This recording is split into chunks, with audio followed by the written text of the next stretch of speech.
আসসালামু আলাইকুম বন্ধুরা, কেমন আছেন সবাই? ঈদ মোবারক সবাইকে। আমিও ভালো আছি।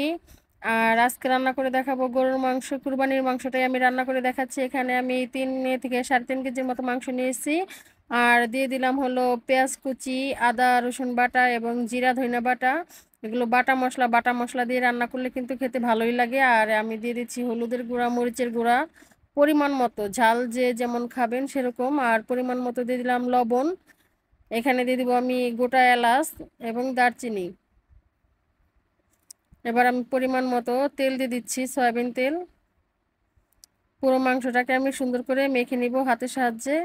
আসলে মাংসটাকে যত সুন্দর করে মাখাবেন মাংসটার স্বাদ কিন্তু ততটাই বেড়ে যাবে। কথায় আছে ঢেকি স্বর্গে গেল ধান বানে, সেরকম মহিলা মানুষের জীবনও তাই। শ্বশুর বাড়ি থাকলেও তাদের রান্না করতে হয়, বাবার বাড়ি গেলেও তাদেরকে রান্না করেই খেতে হয়। আর বাবা মা কিন্তু মেয়েদের হাতে রান্না পছন্দ করে বেশি। যতই ছেলের বউরা রান্না করুক না কেন, মেয়েরা যখনই বাবার বাড়িতে বেড়াতে আসে বাবা মা চায় তার মেয়েরা যেন তাদেরকে রান্না করে খাওয়ায়। তো আমি কিন্তু বাবার বাড়িতে বেড়াতে আসছি, সেইখানেই আমি রান্নাটা করছি। তো দেখুন, কথা বলতে বলতে কিন্তু আমার মাংসটা সুন্দর করে মাখিয়ে নেওয়া হয়ে যাচ্ছে। আর হ্যাঁ, আমার এই ভিডিওটি যদি আপনাদের কাছে একটু হলেও ভালো লাগে তাহলে প্লিজ আমার চ্যানেলটি সাবস্ক্রাইব করবেন, লাইক কমেন্ট শেয়ার করবেন। আর যদি আমার ফেসবুক পেজ থেকে দেখে থাকেন তাহলে প্লিজ পেজটি ফলো করে দিবেন। তো মাংসটা কিন্তু খুব সুন্দর করে মাখিয়ে নিতে হবে, যত মাখাবেন তত মাংসের টেস্টটা বেড়ে যাবে। তো আমি মাংসটাকে মাখিয়ে নিচ্ছি, আপনারা দেখতে থাকুন।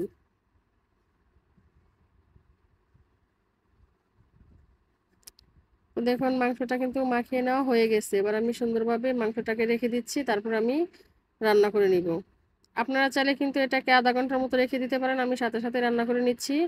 তো কড়াইতে তেল দিয়ে এখানে দিয়ে দিচ্ছি দুটো তেজপাতা আর গোটা জিরে ফোড়নে দিয়ে দিয়ে আমি মাংসটাকে ঢেলে দিচ্ছি।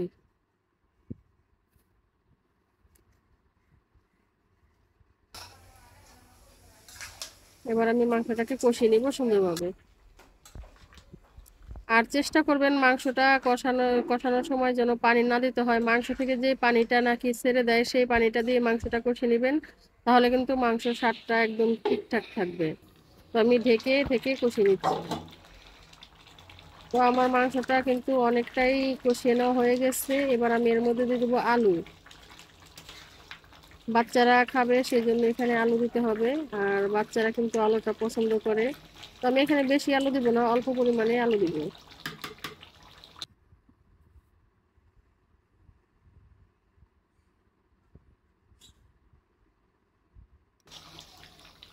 তো আলুগুলো দিয়ে আমি আর একটু কষিয়ে নিব। দেখুন, আমি কিন্তু এখনো পানি দেই নাই ঝোলের জন্য। এই মাংস থেকে যে পানিটা ছাড়ছে সেই পানিটা দিয়ে কিন্তু আমি কষিয়ে নিচ্ছি। আমি এখানে অল্প একটু পানি দিব, সেটা আর একটু পরে আরো কিছুক্ষণ আমি কষিয়ে নিব আলু দিয়ে, তারপরে দিব। তো এবার আমি ঢেকে কষিয়ে নিচ্ছি। তো দেখুন, আমার মাংস রান্নাটা কিন্তু কমপ্লিট। এবার এখানে আমি তেলে রাখা জিরার গুঁড়ো দিয়ে নামিয়ে নিব। তো এতক্ষণ আমার ভিডিওটি ধৈর্য ধরে দেখার জন্য আপনাদের সবাইকে অসংখ্য ধন্যবাদ। আপনারা সকলে ভালো থাকবেন, সুস্থ থাকবেন। আর নতুন নতুন ভিডিও দেখার জন্য আমার চ্যানেলটিকে সাবস্ক্রাইব করে রাখবেন। আজকের মতো এখানেই, আল্লাহ হাফেজ।